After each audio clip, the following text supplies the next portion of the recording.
అక్కడ ఉండే ద్వారపాలకులు నారద మహర్షిని గుర్తుపట్టి రాజుగారితో చెప్పి ఆయన అనుమతితో నారద మహర్షిని రాజసభలోకి ప్రవేశపెట్టారు. పౌండ్రక మహారాజు కూడా నారద మహర్షిని సగౌరవంగా సమున్నతాసనంలో కూర్చోబెట్టి అర్ఘ్యపాద్యాదులు ఇచ్చి క్షేమ సమాచారాలు అడిగి చివరికి ఇలా అన్నాడు, నారద మహర్షి, కార్యసాధనలో మీ అంత సమర్థులు మరొకరు లేరు. ముల్లోకాల్లోనూ మీ అంత ప్రసిద్ధులు కూడా మరొకరు లేరు. ముల్లోకాల్లోనూ మీరు వెళ్ళలేని చోటు లేదు. అందుకే మిమ్మల్ని ఒక విషయం అడగాలనుకుంటున్నాను. ముల్లోకాల్లోనూ మహా తపస్సిద్ధులు మహాబలశాలి ఎవరంటే పౌండ్రక వాసుదేవుడే అని అన్ని చోట్ల చెప్పుకుంటున్నారు కదా అని ఆయన్ని పొగుడుతూ శంఖచక్ర ఖడ్గ శార్గ గదారా అంటే పౌండ్రక వాసుదేవుడని అందరూ కూడా అనుకుంటున్నారు కదా. ఎందుకంటే ఈ భూమి మొత్తాన్ని జయించిన వాడివి నీవే కదా. నా శత్రువులను చెండాడుతాను, నా వాళ్లను కాపాడుకుంటాను. ఇలాంటి నా గురించి ఎవరైతే మాత్రం మరో రకంగా ఏం చెప్పుకోగలం చెప్పండి. అయితే యాదవులలో ఒక గోవులు కాచుకునేవాడు నా పేరు పెట్టుకొని విర్రవీగుతున్నాడు. వాడికి నా పేరును ధరించటానికి కావలసిన బల పరాక్రమాలు ఏమీ లేవు. ఆయన విర్రవీగుతున్నాడు. అందుకే నేను ఆ యాదవ రాజ్యం మీదకి దండెత్తి ఆ గోపాలని సంహరించి వాసుదేవుడనే పేరు నాకు ఒక్కడికే ఉందని నిరూపించుకోబోతున్నాను. నా దగ్గర ఉన్న సైన్యం తక్కువది కాదు. 10 లక్షల ఏనుగులున్నాయి, 1000 ఒంటెలున్నాయి. వీటికి తగ్గ రథాలు, అశ్వాలు, కాలుబండ్లు, ఆయుధాలు అన్నీ ఉన్నాయి. అందుచేత రేపు నేను చేయబోయే యుద్ధంలో శ్రీకృష్ణుని సంహరించడం ఖాయం. కనుక నారద మహర్షి, నేను మిమ్మల్ని కోరేది ఏమిటంటే, మీరు ఏ రాజ్యానికి వెళ్ళినా, ఏ లోకానికి వెళ్ళినా అన్ని చోట్ల సర్వశ్రేష్ఠ మహావీరుడు పౌండ్రక వాసుదేవుడు ఒక్కడే అని చెబుతూ ఉండండి. ఇంక మీదట నారాయణ నారాయణ అనే బదులు పౌండ్రక పౌండ్రక పౌండ్రక పౌండ్రక అని పౌండ్రక వాసుదేవ అని అంటూ ఉండాలి మీరు. అదే మీ మంత్రం, అందరికీ అదే చెప్తూ వచ్చేయండి. ఇదే నా ప్రార్థన, ఇదిగో మీకు నా నమస్కారం అన్నాడు. ఈ మాటలు విన్న నారద మహర్షి ముఖం వికసించలేదు. ఆయన గంభీరంగా ఉండి ఇలా సమాధానం చెప్పాడు, పౌండ్రక మహారాజా, నువ్వు చెప్పింది చాలా నిజమయ్యా. నేను ముల్లోకాల్లోనూ ఎక్కడికైనా సరే వెళ్ళగలను, రాగలను.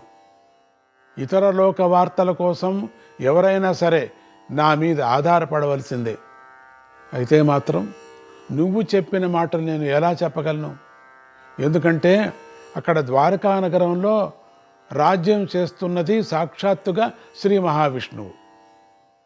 ఈ విషయం తెలియని పామర జనం మాత్రమే మరొక వ్యక్తిని వాసుదేవుడని, శంఖధారి అని, చక్రధారి అని, మహావీరుడని కీర్తించగలరు. నీ హితం కోరి ఒక మాట చెప్పక తప్పదు. నీకు ఈ మంచి మాట చెప్పటానికి నేను వచ్చాను. నువ్వు ఇలా తొందరపడి యుద్ధానికి దూకితే శ్రీహరి నీ గర్వాన్ని నిర్మూలించకుండా ఊరుకోడు. నా దగ్గర కూడా శంఖచక్రాలు ఉన్నాయని నువ్వు అంటున్నావు. ఆయన శంఖచక్రాలుగా ముందువి గడ్డి పరకకు కూడా సాటిరావు. ఆయనతో నిన్ను నువ్వు పోల్చుకోవడం హాస్యాస్పదం. నీకు వినాశకాలం దగ్గర పడింది కనుకనే నువ్వు ఇలా తొందరపడుతున్నావని, మిడిసి పడుతున్నావని నేను అనుకుంటున్నాను అన్నాడు నారదుడు. మంచి బుద్ధే చెప్పాడు. ఇదేంటిది, నీ దగ్గర ఉండే ఆయుధాలు ఏమిటి? అంత ఇనప మొక్కలతో చేసినటువంటి, ఆయన దేవలోకం నుంచి వచ్చినటువంటి ఆయుధాలు. ఏమనుకున్నావు? నాదమంటే ఏమనుకున్నావు? నాదమంటే హాస్యాస్పదమైపోయింది నీకు. నాదమంటే అది గంధర్వ విద్య, అది చాలా కష్టం అబ్బేది. నీకేం తెలుసు? అది వినమంటావు మమ్మల్ని అంతా ఈ సభలో కూర్చొని. నిండు రాజ్యసభలో నారద మహర్షాల కుండ పగలగొట్టినట్టు మాట్లాడేసరికి పౌండ్రక మహారాజు కోపం ఎదగుతన్ను వచ్చింది. బాగా కోపం వచ్చేసింది. ఇట్లంతా మాట్లాడుతున్నాడు. ఎదురుగుండా ఉన్నది దేవర్షి నారద మహర్షి గనుక తనను తానే కొంత నిభాయించుకొని ఇలా అన్నాడు, బ్రహ్మర్షి, ఏమిటి మీరు మాట్లాడేది? ఆలోచించుకొనే మాట్లాడుతున్నారా? నేను మహారాజును, నా చుట్టూతా ఉన్నది మహారాజులు, నా సభలో మహాపండితులైనటువంటి బ్రాహ్మణోత్తములు ఉన్నారు. నాకు బ్రాహ్మణులు మహర్షులు కొత్త కాదు. అయినా మీరు దేవర్షులు కనుక, బ్రహ్మర్షులు కనుక, శాపాలు ఇచ్చే శక్తి కలవారు కనుక నేను మౌనంగా ఊరుకుంటున్నాను. మీరు చెప్పదలుచుకుంది చెప్పారు కదా, ఇక మీరు బయలుదేరవచ్చు, ఇక్కడ ఉండాల్సిన పని లేదు, మీ ఇష్టం వచ్చిన చోటుకు పోవచ్చు అన్నాడు. పౌండ్రక మహారాజు ఇలా అనేసరికి నారద మహర్షి ఏమీ మాట్లాడుకోకుండా అక్కడికక్కడే ఆకాశంలోకి ఎగిరిపోయాడు. తన బస్సు లోపల తాను వెళ్ళిపోయాడు. ఆయన సరాసరి బదరికావనంలో మున్యాశ్రమంలో ఉన్నటువంటి శ్రీకృష్ణుడి దగ్గరికి వెళ్ళి జరిగిందంతా యథాతథంగా చెప్పేశాడు. వాడు విర్రవేగుతున్నాడు, కొంచెం చూసుకో నువ్వు అని. అంతా విన్న శ్రీకృష్ణుడు నవ్వి, మహర్షి, మాటలకేం కొదవ, అతన్ని ఇష్టం వచ్చినట్లు మాట్లాడనివ్వండి, రేపు తెల్లవారగానే నేను ద్వారకకు చేరుకుంటా కదా, అప్పుడే అతడి గర్వాన్ని నిర్మూలిస్తాను అనేసి ఊరుకున్నాడు. నారదుడు అలా ఉన్నట్టుండి వెళ్ళిపోయేసరికి ఇక్కడ పౌండ్రికుడికి పంతం పెరిగిపోయింది. అతడు ఆ రాత్రికి రాత్రే సైన్యాన్ని సమకూర్చుకొని ద్వారకా మీదికి దండయాత్రకు బయలుదేరాడు. అతడి వెంట 8,000 రథాలు, 10 లక్షల ఏనుగులు, 10 కోట్ల పదాతి సైన్యము, దానికి తగ్గ ఇతర సైన్యం కూడా నడిచింది. పౌండ్రికుడి సైన్యమంతా దివిటీలు చేతిలో పట్టుకొని ముందుకు సాగిపోతున్నారు. అర్ధరాత్రి అయ్యేసరికి ఆ సైన్యం ద్వారకా నగరాన్ని చుట్టుముట్టేసింది. అప్పుడు పౌండ్రుకుడు యుద్ధపేరి మ్రోగించమని భటులకు ఆజ్ఞాపించి నగరం లోపలికి ఒక దూత ద్వారా మహాపరాక్రమశాలి అయిన పౌండ్రక వాసుదేవ మహారాజు గారు మీ మీదికి దండయాత్రకు విచ్చేసి ఉన్నారు, మిమ్మల్ని మీకు రక్షకుడైన మీ శ్రీకృష్ణుడిని సంహరించాలని సంకల్పించారు కనుక సావధాన్ అని సందేశం పంపించాడు. దూతలు వెళ్ళి నగరంలోని అధికారులకు ఈ సందేశం వినిపించారు. ఈ సందేశం వినగానే ద్వారకా నగరంలో పెద్ద కలకలం బయలుదేరింది. కోట్ల దీవిటీలు వెలిగినాయి. రాత్రే, అప్పుడు లైట్లేం లేవు కదా, అప్పుడు ఇంకా కరెంట్ లేదు కాబట్టి దీవిటీలే వెలుతురు. ప్రతి ఇంటికి 20-30 దీవిటీలు ఉండేవి. అంటే మొత్తం ఊరంతా ప్రకాశించేది. సాత్యకి, కృతవర్మ, బలరాముడు మొదలైన వారంతా హడావిడిగా ఎదురుదాడికి సన్నాహాలు ప్రారంభించారు. రాజనీతికి, యుద్ధ ధర్మానికి కూడా విరుద్ధంగా అర్ధరాత్రి పూట జరుగుతున్న ఈ దాడికి యాదవ వీరులంతా బాగా ఆగ్రహించారు. వాళ్ళంతా నిత్యము యుద్ధానికి సిద్ధంగానే ఉన్నారు గనుక అందరూ త్వరగా కవచాలు ధరించి, పాపం ఆయుధాలన్నీ స్వీకరించి అర్ధరాత్రి పూట అందరూ సైన్యాలను వ్యూహబద్ధం చేసి కోట తలుపులు తెరిపించి మూకున్ముడిగా పౌండ్రక సైన్యం మీదికి విరుచుకుపడ్డారు. వాళ్ళంతా సిద్ధంగానే ఉన్నారు, వాళ్ళకి తెలుసు. కృష్ణుడు చెప్పి వెళ్ళాడు కదా, జాగ్రత్త. యాదవ వీరులంతా ఆ పౌండ్రకుడు ఎక్కడ అని అరుస్తూ సింహనాదాలు చేస్తూ ముందుకు దూకేసరికి పౌండ్రక సైన్యం వారు కూడా ముందుకు దూకారు. అంత మధ్యరాత్రిలో జరుగుతుంది. 2 ప్రక్కల వేల కొలది దీవిటీలు వెలుగుతూ ఉండడం వల్ల ఆ ప్రదేశంలో చీకటి లేదు. ఆ దీవిటీలు పట్టుకున్న వాళ్లే వేరే, ఆ సైన్యమే వేరే, వాళ్ళకి ఇంక వేరే పని లేదు. సుదూర ప్రాంతాలు కనిపించడం లేదు. ఇంత పెద్ద వెలుతురున్నా కూడా చాలా దూరంగా ఉండే చీకటిగా ఉంది. ఎవరికి ఎవరు కనిపిస్తే వారితో తలపడుతున్నారు. గుర్రాల వారితో, ఏనుగుల వారితో, రథాల వారితో, గదాదారులతో, ఖడ్గదారులతో ఇలా ఎక్కడికక్కడే ఒకరినొకరు ప్రతిఘటించుకుంటూ సింహనాదాలు చేసుకుంటూ ఘోరంగా రాత్రి యుద్ధం జరిగిందండి. ఏం జరిగిందో ఏంటో గందరగోళంగా ఉంది అందరికీ. ఈ మధ్యలో కొన్ని దీవిటీలు ఉన్నాయి కదా, ఆరిపోయాయి. వీళ్ళ యొక్క తాపత్రయంలో కింద పడి తొక్కారు. కొంతమంది అగ్ని మీదే తొక్కారు, బిర్రని కాల్చుకున్నారు పౌండ్రక సైన్యం అంతా. వీళ్ళు నిద్రమబ్బు వీళ్ళకి వీళ్ళు అంతే, వాళ్ళు అంతే. ఏం చేయాలో తోచటం లేదు. చీకటి అయిపోయింది, ఒకరికొకరు గుద్దుకుంటున్నారు. వెళ్ళి కొంతమంది ఆ ఏనుగు తల పట్టుకున్నారు. ఏనుగు తల పట్టుకుంటే ఊరికే ఉంటుందా, అది ఇసిరి కొట్టింది. అట్లా ఆ చిత్రమైనటువంటి విచారాలు జరుగుతున్నాయి. ఆ ప్రాంతమంతా యుద్ధధ్వనితో చీకటి నిండిపోయింది. మొత్తం దీవిటిలన్నీ ఆరిపోయాయి, ఇంకేం కనపడలే. ఇంకొకరి మీద ఒకరు పడుతున్నారు అంతే. ఇంకా ఎవరు మనవాళ్ళు, ఎవరు కొత్త వాళ్ళు, ఎవరు శత్రు సైన్యం వాళ్ళు ఎవరికి తెలియటం లేదు. గందరగోళం, గోలగోల. ఇరుప్రక్కలు కొందరి వీరులు నేలకు రాలిపోతున్నారు. వీరులు మాత్రం కొంతమంది చచ్చిపోతున్నారు. కొందరి కవచాలు పగిలిపోతున్నాయి, కొందరు రథాలు విరిగిపోతున్నాయి. రకరకాల అరుపులు, రకరకాల శబ్దాలు, ఏనుగుల ఝీంకారాలు, గుర్రెల సకలింతలు, సైనికుల సింహనాదాలు మొదలైనవన్నీ పెరిగి వెట్రేగిపోతున్నాయి. అంతే. ఈలాంటి దశలో పౌండ్రికుడి పక్షాన వచ్చినటువంటి బోయరాజైన ఏకలవ్యుడు తన ధనస్సును తీసుకుని ఒక్కసారిగా యాదవుల అందరి మీదికి విరుచుకుపడ్డాడు. ఈ యాదవ పక్షంలోని నిశంఠుడి మీద, సారణుడి మీద, కృతవర్మం మీద, ఉగ్రసేనుడి మీద, వసుదేవుడి మీద, ఉద్ధవుడి మీద ఒకేసారి బాణవర్షాలు కురిపించేశాడు.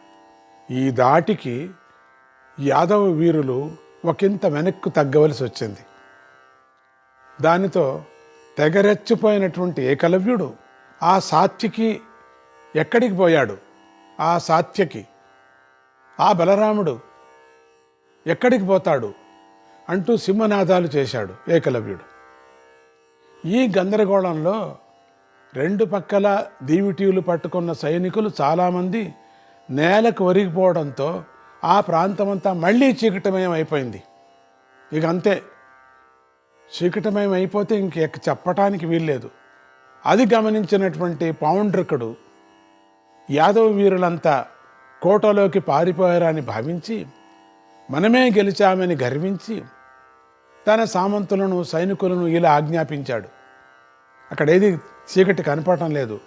దూకండి, పరిగెత్తండి, ఫిరంగులు పేల్చండి, కోట గోడలు పగలగొట్టండి, గొడ్డళ్ళు పలుగులు తీసుకోండి, ఈ ప్రాకారాలన్నీ కూల్చివేయండి, మధ్య మధ్యలో ఉన్న భవనాలు కూడా కూల్చివేయండి, ఎవరు దొరికితే వారిని బంధించండి, కన్యకలు, దాసీలు ఎవరు దొరికినా వదిలిపెట్టవద్దు, కాసులు కానీ, ఆభరణాలు కానీ, ఆయుధాలు కానీ దొరికితే స్వాధీనం చేసుకోండి అని పెద్దగా అరిచాడు. దాంతో కొంచెం వెనుక తట్టుగా ఉన్నటువంటి అతని సామంతులు, సైనికులు కూడా ముందుకు తోసుకువచ్చి ద్వారాలను, ప్రాకారాలను పగలగొట్టడం ప్రారంభించారు. దానితో పెద్ద ధ్వని ఏర్పడింది. కోట లోపల ఉన్న సాత్యకి ఎదుటివారు కోట పగలగొట్టే ప్రయత్నం చేస్తున్నారని సాత్యకి అర్థమైపోయింది. శ్రీకృష్ణుడు వెళ్ళేటప్పుడు నగర రక్షణ బాధ్యతను నా మీదే పెట్టి వెళ్ళాడు కదా, నన్ను ప్రత్యేకంగా చెప్పి వెళ్ళాడు కదా సాత్యకి, నేను నా ప్రాణాలు వడ్డీ అయినా సరే ఈ నగరాన్ని కాపాడి తీరవలసిందని లోపలే ఆలోచించుకుంటూ దారుడు యొక్క పుత్రుణ్ణి తనకు సారథిగా రమ్మని పిలిచి పెద్ద రథం ఎక్కి ఎదురుదాడి కోసం ముందుకు దూకాడు. ఈలోగా ఉద్ధవుడు, కృతవర్మ మొదలైన యాదవులు కూడా మళ్ళీ యుద్ధానికి దిగారు. పౌండ్రక సైన్యం వారు మున్ముందుగా కోట తూర్పు ద్వారం మీద ప్రధానంగా దాడి చేస్తున్నారని గుర్తించిన యాదవ వీరులు ఆ ద్వారం దగ్గరికే చేరారు. సాత్యకి వస్తూనే సింహనాదాలు చేస్తూ వాయువ్యాస్త్రం, ఆ వాయువ్యాస్త్రం అంటే చాలా పెద్ద అస్త్రం, ఎదుటి సైన్యం మీదకి ప్రయోగించాడు వాయువ్యాస్త్రం. ఆ అస్త్ర ప్రభావం వల్ల పుట్టినటువంటి గాలి వేగానికి పౌండ్రక సైన్యం వారంతా కోట ప్రాంతాన్ని వదిలిపెట్టి వెనక్కు కొట్టుకుపోయి మొదట తాము ఎక్కడ ఉన్నారో అక్కడికి చేరారు. అంత పెద్ద గాలి. వెంటనే సాత్యకి మరింత ముందుకు చొచ్చుకొచ్చి ఉచ్చైస్వరంతో ఇలా అరిచాడు, ఎక్కడ ఆ పాడు పౌండ్రకుడు, ఎక్కడ ఆ దుర్మార్గుడు? కనిపిస్తే వాడి తల నరికి గద్దలకు కుక్కలకు బలి ఇస్తాను. ఛీ, ఇలాంటి నీచమైన పని వాడు తప్పితే ఇంకెవ్వరూ చేయగలరు? దొంగలాగా అర్ధరాత్రి పూట అందరూ నిద్రపోయే సమయంలో ఇలాంటి దొంగదాడి చేస్తాడా? ఆ పౌండ్రకుడు నిజంగా దొంగే. ఆ దొంగ నాకు కనిపించటం లేదు, కనిపిస్తే వాడి సంగతి తేల్చేస్తాను అన్నాడు సాత్వికి.